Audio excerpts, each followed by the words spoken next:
இங்கே ஒரு தாத்தாக்கு ரொம்ப நாளாக காசிக்கு போகணும்னு ஆசை. அவர் ஒரு தடவையும் தனியாக காசி கிளம்பும் போது அவங்க ஃபேமிலி மெம்பர்ஸ் அவங்க மடக்கி பிடிச்சிடுறாங்க. ஒரு நாள் எல்லாரும் முடிவு பண்ணி காசிக்கு போகலான்னு அவங்க தாத்தாவோட காசி ட்ரெயினில் ஏறினதுலேருந்தே அந்த பசங்களோட அப்பா வீட்டு சாப்பாடை சாப்பிடாம இறங்கி ஒரு ஸ்டேஷன்லையும் வித்தியாசமான சாப்பாடை சாப்பிட்டுட்டு இருக்காரு. அந்த மாதிரி நைட்டில் ஒரு இடத்துல வண்டி நிற்கும் போது ட்ரெயின்லேருந்து இறங்கி அங்கே இருக்க ஒரு சின்ன பையன்கிட்ட டீ வாங்கி குடிச்சிக்கிட்டு இருக்காரு.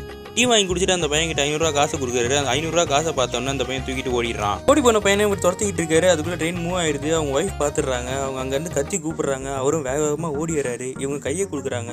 ஸ்லோ மோஷனில் 2 பேரும் ஹீரோ ஹீரோயின் மாதிரி கையை பிடிக்கிறாங்க. ஆனால் ட்ரெயினில் அவர் ஏற்றுறதுக்கு பதிலாக 2 பேரும் கீழே விழுந்துடுறாங்க. பார்த்து அவங்க பெரிய பையனும் ட்ரெயின்லேருந்து கீழே இறங்குறான். சின்ன பையனும் கீழே இறங்கிட்டான்.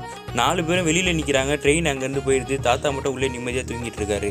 4 பேரும் சேர்ந்து ஸ்டேஷனில் இருக்க ஆஃபீஸர்கிட்ட போய் கம்ப்ளைண்ட் பண்ணுறாங்க, என் தாத்தா மிஸ் ஆகிட்டாருன்னு சொல்லி. அதுக்கு அவர் என்ன சொல்கிறாருன்னா, உங்கள் தாத்தா சேஃபாக தான் இருக்காரு, நீங்கள் தான் மிஸ் ஆகிட்டீங்க அப்படின்னு சொல்லிட்டு அவங்க தாத்தா ஒரு 2 ஸ்டேஷன் தள்ளி இறக்கிடுறாங்க. இவங்க எல்லாருமே போய் அவங்க தாத்தாவை பார்க்குறாங்க. அவங்க தாண்டா நான் தனியாக போகிறேன்னு சொன்னேன் அப்படின்னு சொல்லி அவங்களை அசிங்கப்படுத்திடுறாரு.